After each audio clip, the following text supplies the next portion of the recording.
Okay, thank you very much. And I invite the audience now to address questions to our three speakers. And Ajay, you can already start. That's good.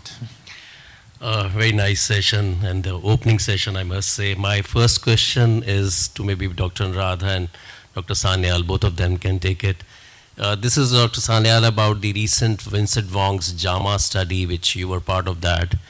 The 16,000 patients where you took the help of the agile scores, 3 and 4, which we know are the VCT-based scores. So, Dr. Anuradha, I mean, where they showed that the reduction these scores, actually you can actually look at whether the liver-related events are going to happen or not. So, versus AI versus the simple scores like Agile 3 and 4 in predicting liver-related events. And the question again is that I'm not sure, since you were part of that, Professor Sanyal, was it only looking at the liver-related events, or that study also had some extrahepatic events also they were seen in that study, the JAMA study? So there's a separate paper coming on the extrahepatic events, but that does not include the agile scores, though.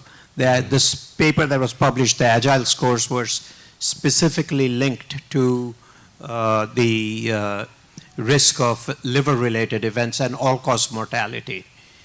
Two things need to be remembered. A lot of those kind of studies give you population-based scores. So, you know, if the agile score decreases, for the population, if the means decrease, then there's a decreased risk of outcomes. At the individual patient level, whether a decrease is meaningful or not cannot be imputed from that information, because you have to now take into consideration how much, if you did the same score 5 times on 5 consecutive days, how much would it vary from day to day? And for certain things, like which include, for example, FibroScan, if you did it on different day, different operator, how much would the variance be? So in a different paper we've published, it should have come out by now, in the American Journal of Radiology from the NIMBLE consortium, data showing that different day, different operator FibroScan can vary by up to 30%. Right. So I think there's still some caution about interpreting those cutoffs from that population-based study into the translation of telling an individual patient that something has changed significantly.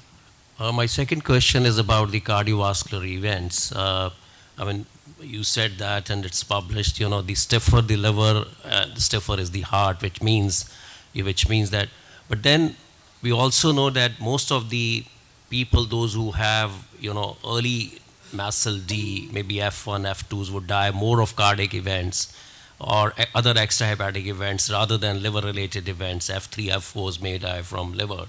So my question is about a screening program. What are your thoughts about, I mean, obviously we can't do it in everybody, but then there are patients with MASLs.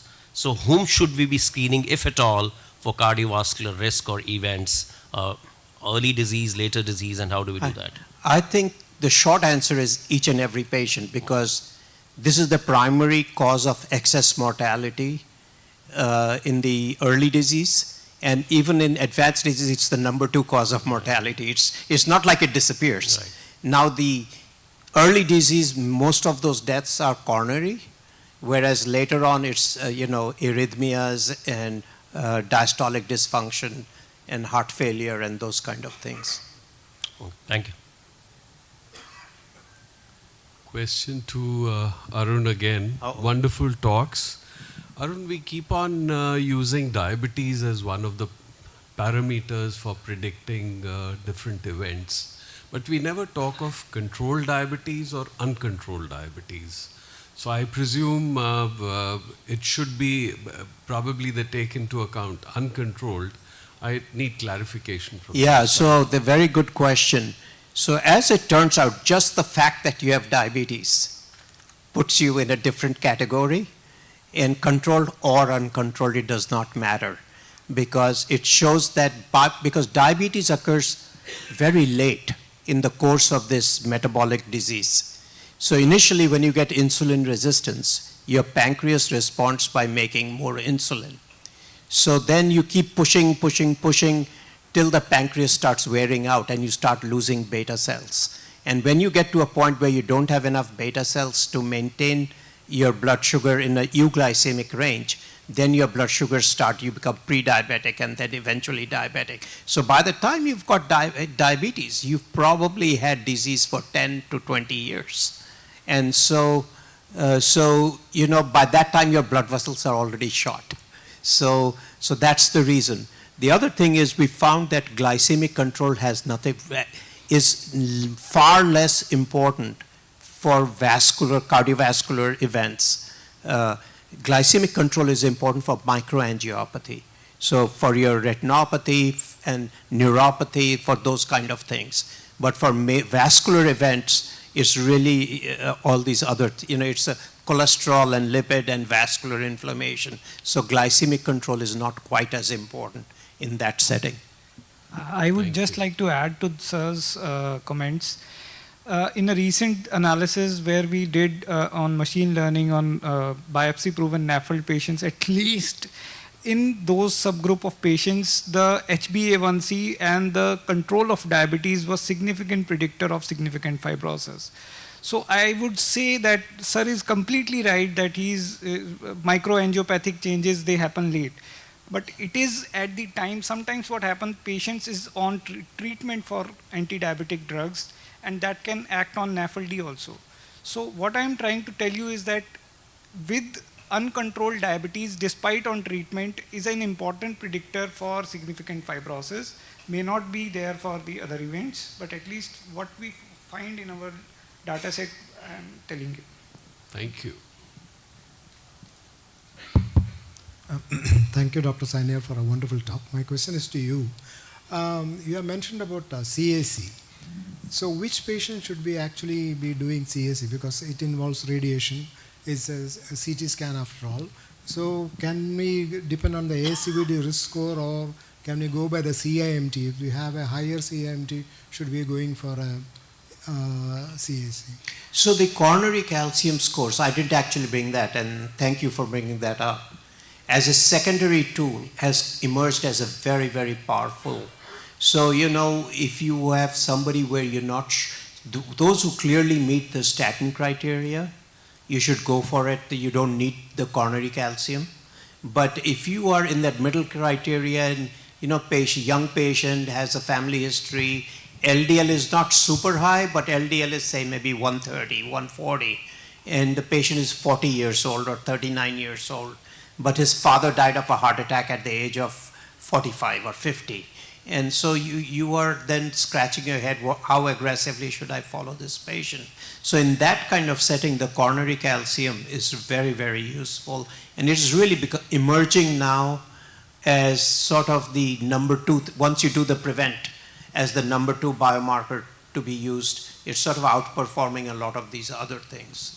So if you have a ASCVD score of 7.5 to 10, you don't have to go for a CAC. If you've already made the decision to use a statin, then no. Thank you. So my question is for Sanyal, sir. So you mentioned about the small dense LDL. What is the role of the oxidized LDL to the LDL which we are measuring in the lipoproteins?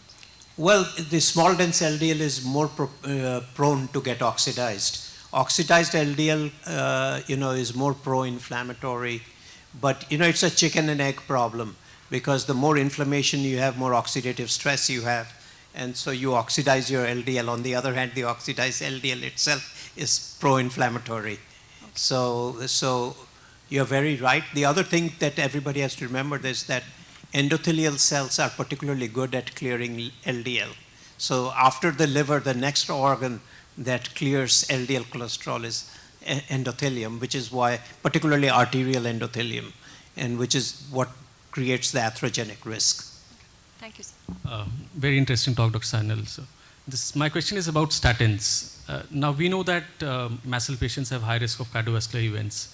Now, a lot of patients will not have all the cardiovascular risk factors like LDL or diabetes and so on. So is there a case now that we should start statins early, especially if they have high degree of fatty liver, maybe grade 3 and some fibrosis and so on? So as a preventive measure to start statins early to prevent further episodes of these cardiovascular events and so on? So I think people are looking at that in large data sets. Based on evidence, we're not quite there to say that every patient, that you should, it's not like having diabetes, where you say if you have diabetes, forget everything else, go straight to a statin. We're not there with MASLD, although there's a lot of work now going on trying to reanalyze those huge data, the cardiovascular data sets. The problem with looking at many of the liver consortia data sets is that they do not meet the standards that a cardiovascular study would have for adjudicating the cardiovascular outcomes. So we're going back and relooking at, like in the MESA study and some of the big cardiovascular cohort studies, but there they didn't really evaluate the liver disease very well. So we're trying to get their blood to analyze for FIB4 and some other biomarkers to be able to stratify those patients. But that is a very important issue for the future, I think. My one last question, since we have 30 seconds. To Prof. Sanyal, what is your guidance on using aspirin in patients with thrombocytopenia and portal hypertension? For cardiovascular risk prevention. Yes, So first of all, I think aspirin is used primarily for secondary prevention, not for primary prevention. So we have actually used, it depends on the severity of the thrombocytopenia. And number two is, so as long as it's not terrible, if it's certainly up to 70,000, it has little impact on bleeding diathesis. So, and so if somebody is at very high risk, we have used them, but it's a case-by-case discussion.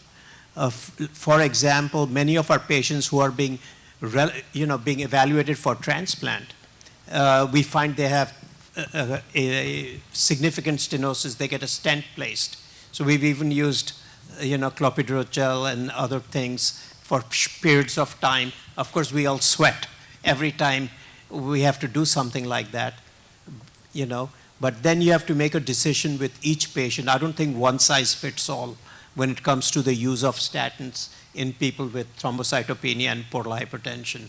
You have to really, if person's hemoglobin is rock stable and you've obliterated the varices with band ligation and they're on good beta blocker coverage, then you could say, okay, I'll try some statins here, or I'll use some aspirin over here. But on the other hand, if they have big juicy gastric varices that have not been obliterated, and they've got a lot of portal gastropathy, and they're oozing from there, then maybe there's a different conversation. Thank you, sir. 3 exciting talks. Thank you very much, speakers and the audience.